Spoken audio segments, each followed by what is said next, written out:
Welcome back to your channel विद्यार्थी।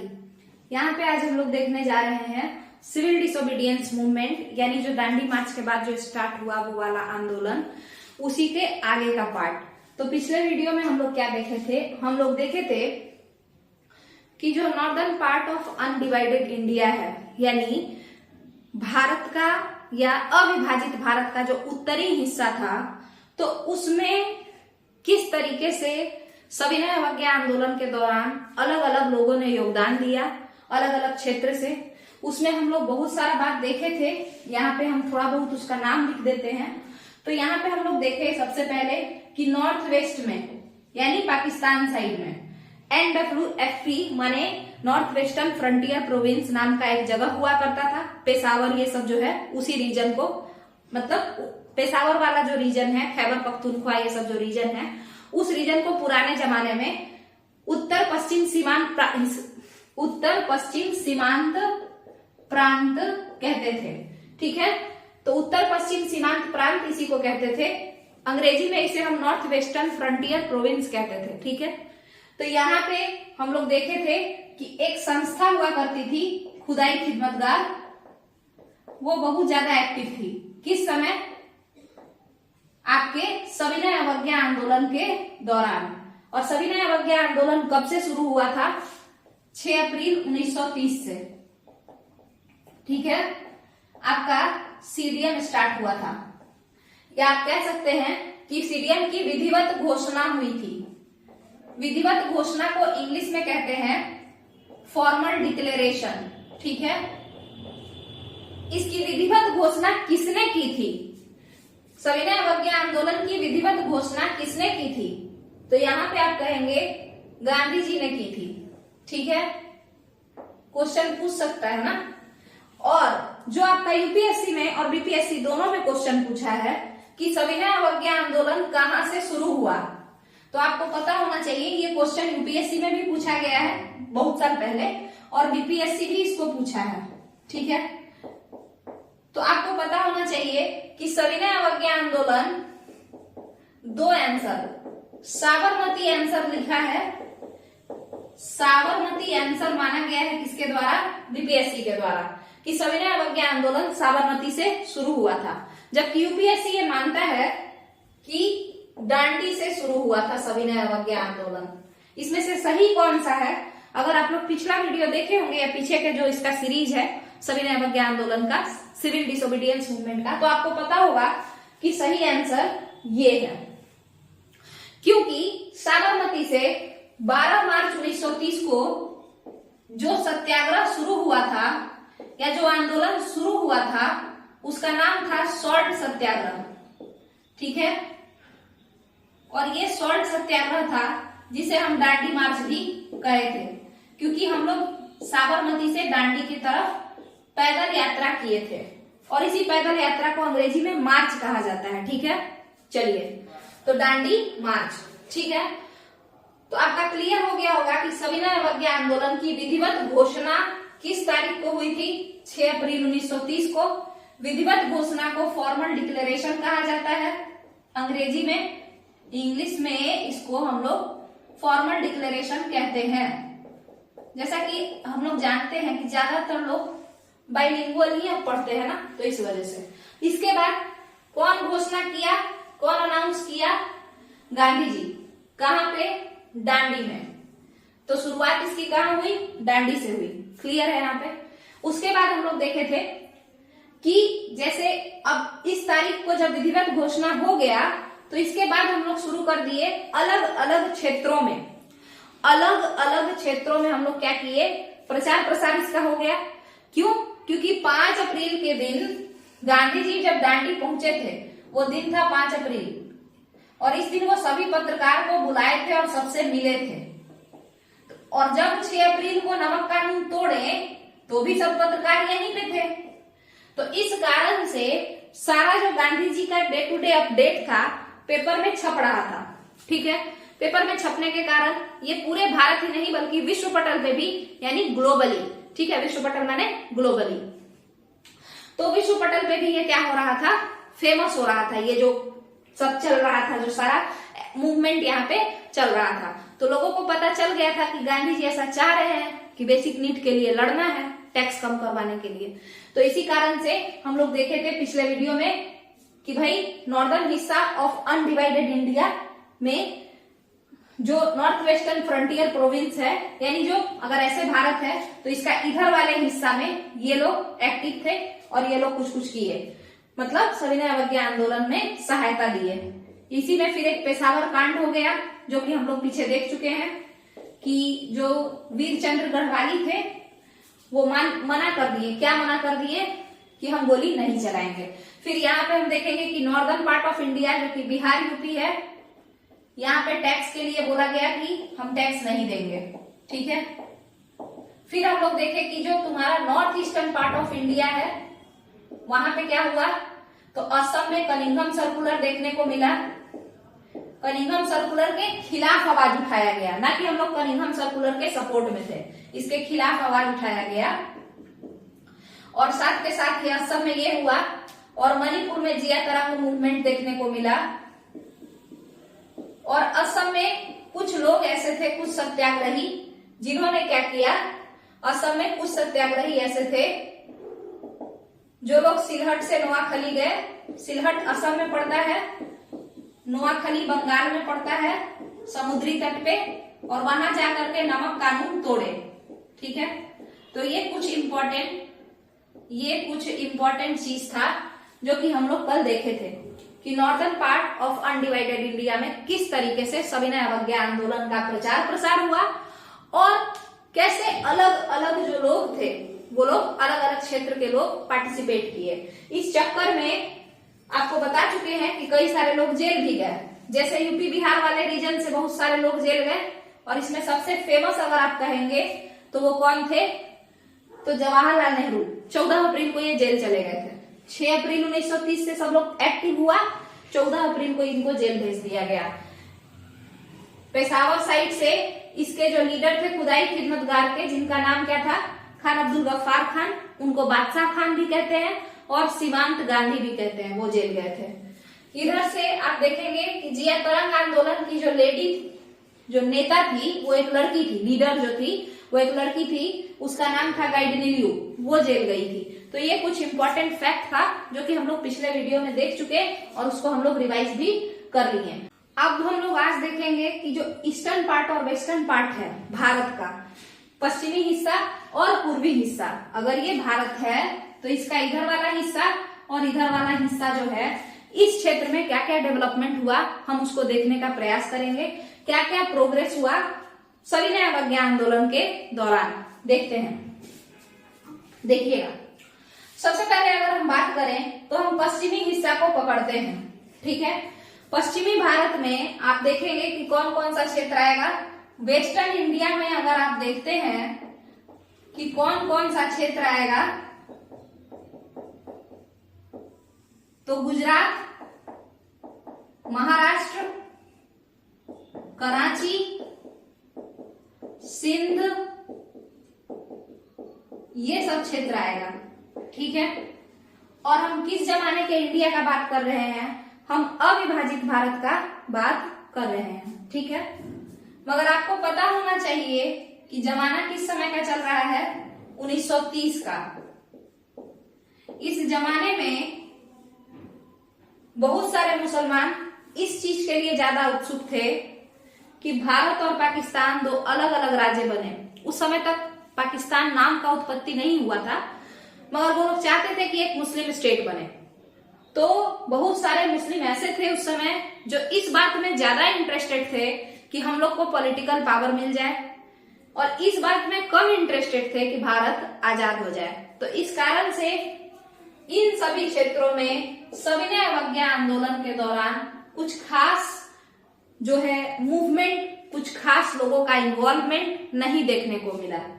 तो फिर बचता है पश्चिमी भारत का ये क्षेत्र, इधर का क्षेत्र, ठीक है। आइए देखते हैं।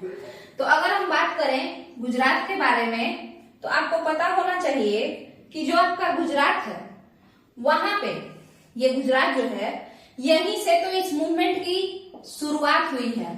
इस मूवमेंट का जो पहला पड़ाव है मतलब इस मूवमेंट के पहले का जो एक मूवमेंट है जिसे हम दांडी मार्च कहते हैं, वो यहीं से शुरू हुआ और यही उसका क्या है ना।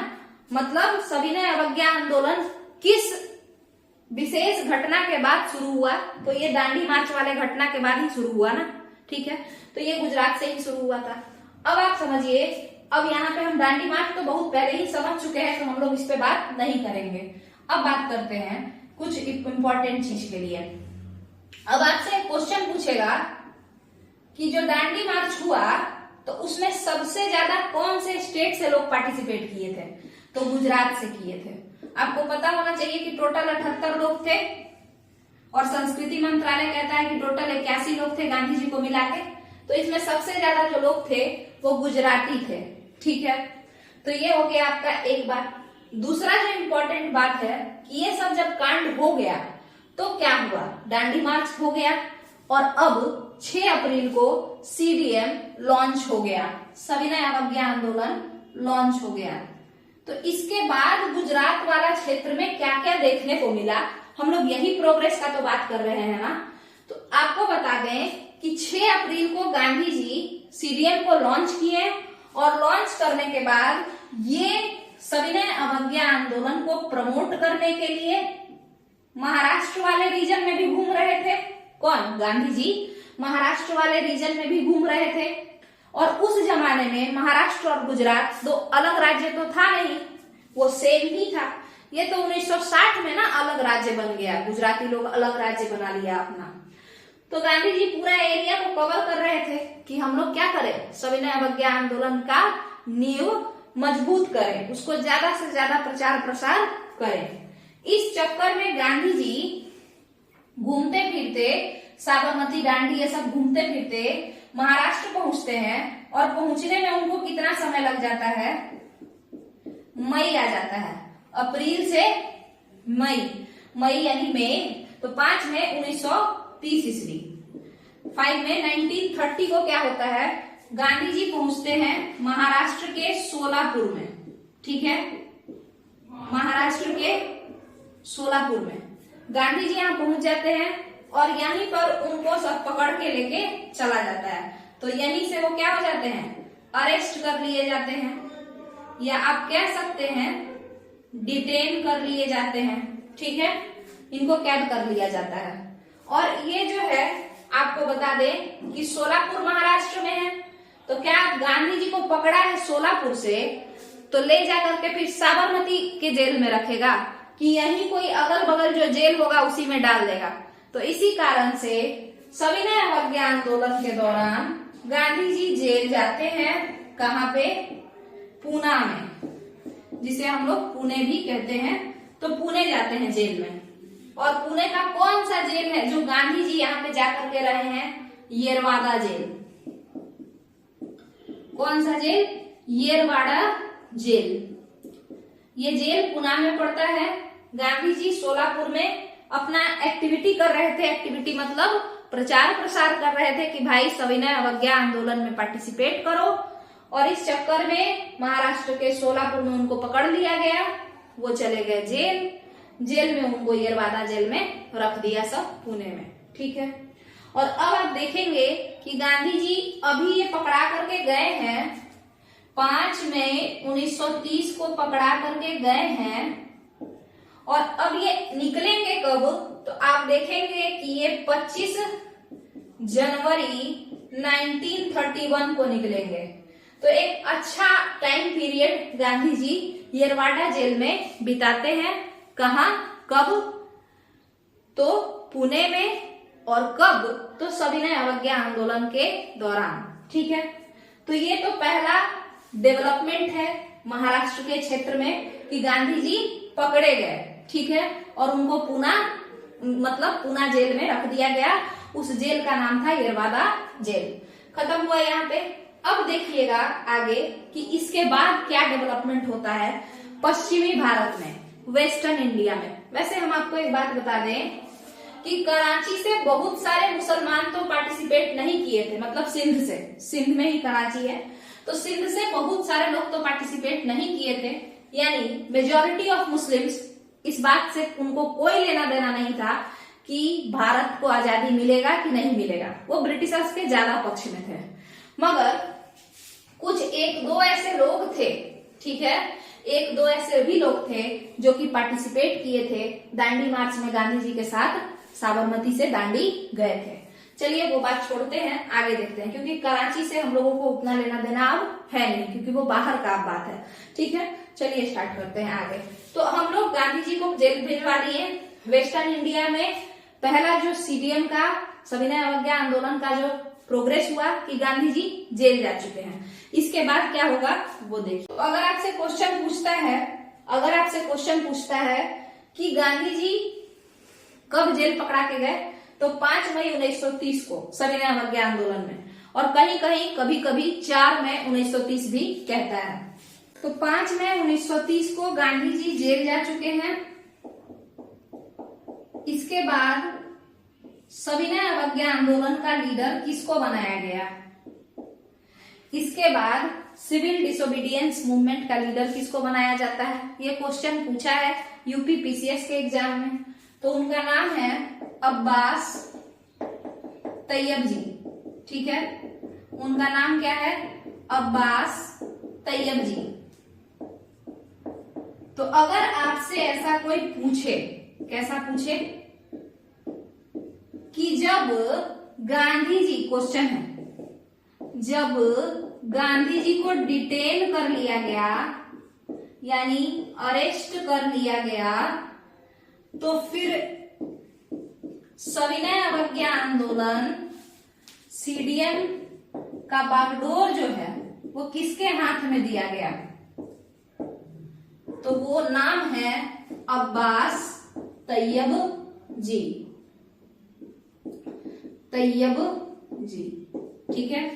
तो ये क्वेश्चन पूछा है, तो ये आपको पता होना चाहिए। तो अभी हम आपसे कह रहे थे कि बहुत सारे मुस्लिम इस चीज में इंटरेस्ट नहीं ले रहे थे, बट देखिए लीडर बाद में कौन बना है? गांधी जी के डिटेन होने के बाद आगे आगे लीड कौन किया है? अब्बास तैयब जी ही किए हैं, खास करके पश्चिमी भारत में, ठीक है। इसके बाद अब्बास तैयब जी कोई बहुत बड़े लीडर थे नहीं, ठीक है, मतलब गांधी जी जब जेल चले गए, जवाहरलाल नेहरू जब जेल चले गए, तो तैयब जी उनके सामने तो कम पॉपुलर हुए ना, तो इस वजह से इनका भी जो है पकड़ के लेके सब चला जाता है। और उसके बाद हम लोग क्या देखते हैं, सबसे इंपॉर्टेंट जो यहाँ पे डेवलपमेंट होता है वो है धर्षणा। धर्षणा, और इसको सॉल्ट फैक्ट्री था ये, ठीक है, धर्षणा सॉल्ट फैक्ट्री था, एक जगह है गुजरात में ही धर्षणा सॉल्ट फैक्ट्री, और इसी फैक्ट्री पर धरना कर देता है सब, ठीक है। इसको आप सत्याग्रह भी कह सकते हैं। क्यों सत्याग्रह? क्योंकि हम इज्जत से अपना राइट्स मांग रहे थे, अपने अधिकार को मांग रहे थे, किसी से झगड़ा नहीं कर रहे थे, ठीक है।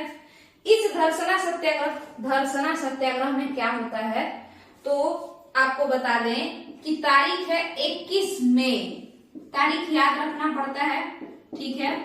तो 21 मई 1930, इस दिन सभी लोग धर्षणा नामक स्थान पर बैठ करके और गांधी जी के पकड़े जाने के खिलाफ विद्रोह कर रहे थे। क्यों? क्योंकि सब लोग कह रहे थे कि हम लोग बस आपसे डिमांड ही तो कर रहे हैं, किसी को पीट तो नहीं रहे हैं जो आप जेल लेके जा रहे हैं, ठीक है। तो ये धर्षणा सॉल्ट फैक्ट्री पर सत्याग्रह चल रहा था, विरोध चल रहा था कि क्यों गांधी जी को पकड़े हो। और इस धर्षणा सत्याग्रह को लीड कौन कौन कर रहा था? तो इस धर्षणा सत्याग्रह को अब्बास तैयब जी अब जेल जा चुके हैं, तो लीड कर रही हैं सरोजिनी नायडू, सरोजिनी नायडू। तो यहाँ पे आप देखेंगे कि जो धर्षणा सॉल्ट सत्याग्रह है इसको कौन लीड कर रहा है? सरोजिनी नायडू। इनके साथ साथ दो और इम्पोर्टेंट पर्सनालिटी हैं, इमाम साहेब, और साथ के साथ एक और कौन है, तो गांधी जी के बेटा मनीलाल, ठीक है, गांधी जी के जो बेटा हैं मनीलाल।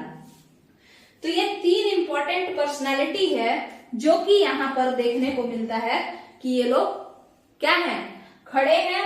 ये लोग क्या कर रहे हैं? खड़े हैं, सत्याग्रह को लीड कर रहे हैं, और साथ में 2-4 लाठी भी खाएंगे यहाँ पे। क्यों? क्योंकि ये जो धरसना सत्याग्रह है इसको किस तरीके से दबाया गया, तो अंग्रेज सरकार यहाँ पे लाठीचार्ज किया, लोगों को मतलब एक तरीके से समझिए टॉर्चर किया, बदमाशी किया यहाँ पे, और इस तरीके से सारे भीड़ को भगाया कि एक पत्रकार है जिनका नाम है वेब मिलर, ठीक है, ये यूएसए के पत्रकार हैं, ठीक है। ये पूरा का पूरा जो सविनय अवज्ञा आंदोलन का घटना है और जो दांडी मार्च घटना है, ये सबके साक्षात मतलब ये देखे हैं। पूरा जो कांड हुआ है, ये पूरा जो आंदोलन हुआ है, ये सबको सामने से प्रत्यक्ष तौर पे ये देखे हैं, ठीक है। ये यूएसए के वेब मिलर हैं। ये इस सत्याग्रह में हुए टॉर्चर को, एक्सटॉर्शन को ये अपने आंख से देखते हैं और कहते क्या हैं कि हम आज तक इतना बुरा तरीके से कहीं भी किसी भी देश में किसी मतलब फ्रीडम फाइटर को इतना कोई टॉर्चर नहीं करते हुए देखे हैं, ठीक है। मतलब वेब मिलर ऐसा कहते हैं कि जो ब्रिटिश सरकार है वो भारत के लोगों को बहुत ज्यादा टॉर्चर कर रही है। किस बात से? केवल अपने अधिकारों का मांग करने के कारण, कि अगर इतना सारा देश ये घूम लेते हैं, कहा जाता है कि लगभग 18 देश वेब मिलर घूमते हैं और 18 देश में आज तक ऐसा कहीं पे भी टॉर्चर नहीं देखा गया जैसा धरसना सत्याग्रह में सत्याग्रहियों को भगाने के लिए टॉर्चर किया गया। तो ये वेब मिलर लिखते हैं, ठीक है। तो आपका धरसना सत्याग्रह पूछ सकता है क्वेश्चन क्या, कि धरसना सत्याग्रह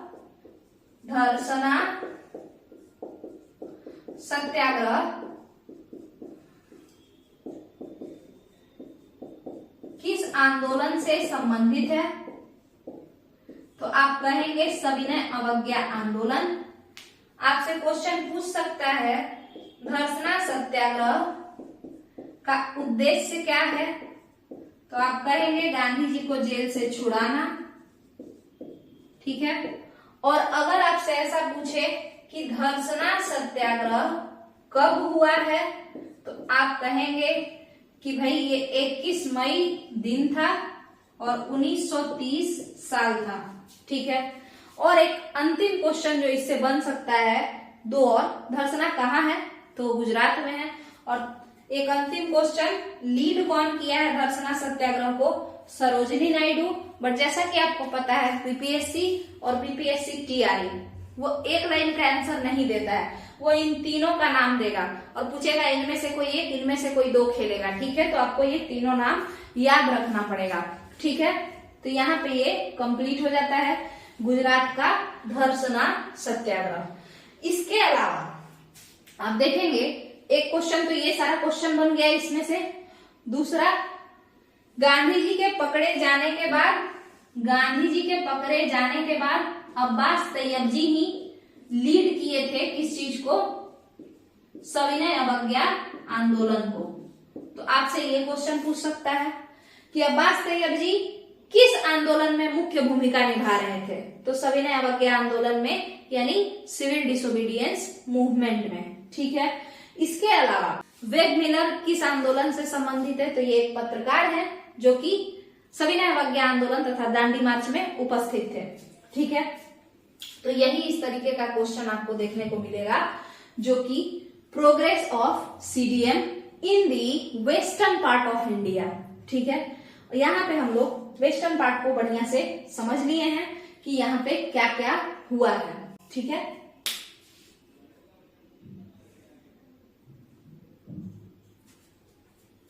इसके बाद आपको हम बता दें कि आपको एक बात, सरोजिनी नायडू धरसना सत्याग्रह को लीड कर रही हैं, वो कौन है? सरोजिनी नायडू। और एक खास बात यह है कि जो सविनय अवज्ञा आंदोलन है, भारत में जितने भी आंदोलन हुए, मतलब इंडिपेंडेंस, आजादी का जो जितना भी आंदोलन हुआ, स्वतंत्रता आंदोलन, फ्रीडम के लिए, ठीक है, उसमें सबसे ज्यादा जो महिलाओं का पार्टिसिपेशन रहा है, वो कौन से आंदोलन में रहा है? सबसे ज्यादा फीमेल पार्टिसिपेशन कौन से आंदोलन में देखने को मिला है? तो आपको बता दें कि वो सविनय अवज्ञा आंदोलन में ही देखने को मिला है। इस सविनय अवज्ञा आंदोलन में भारत में बहुत सारे आंदोलन हुए 1930 तक, जैसे स्वदेशी मूवमेंट हुआ, नॉन कोऑपरेशन मूवमेंट हुआ, मगर सबसे ज्यादा अभी तक 1930 ईस्वी तक का जितना भी आंदोलन है उसमें जो सबसे ज्यादा महिलाओं का पार्टिसिपेशन देखने को मिला वो सविनय अवज्ञा आंदोलन में ही देखने को मिला है। ठीक है, तो ये क्वेश्चन पूछा गया है कि सबसे ज्यादा कौन से जो आंदोलन है उसमें महिलाएं पार्टिसिपेट की थी, तो वो सविनय अवज्ञा आंदोलन में। तो यहीं पे ये वीडियो अब खत्म होता है। आपका एक एरिया वेस्टर्न पार्ट जो है ऑफ इंडिया, वहां पे जो डेवलपमेंट हुआ सविनय अवज्ञा आंदोलन के दौरान उसको हम लोग देख लिए हैं। फिर एक अलग वीडियो में हम लोग ईस्टर्न पार्ट जो कि बहुत छोटा सा है उसमें, और जो साउदर्न हिस्सा है भारत का वहां पे 2-3 लोग हैं इंपॉर्टेंट, उनको देख लेंगे। ठीक है, तो यहीं पे वीडियो को खत्म करते हैं। अगर आपको वीडियो पसंद आए तो वीडियो को लाइक कीजिए, चैनल को सब्सक्राइब कीजिए। चलिए।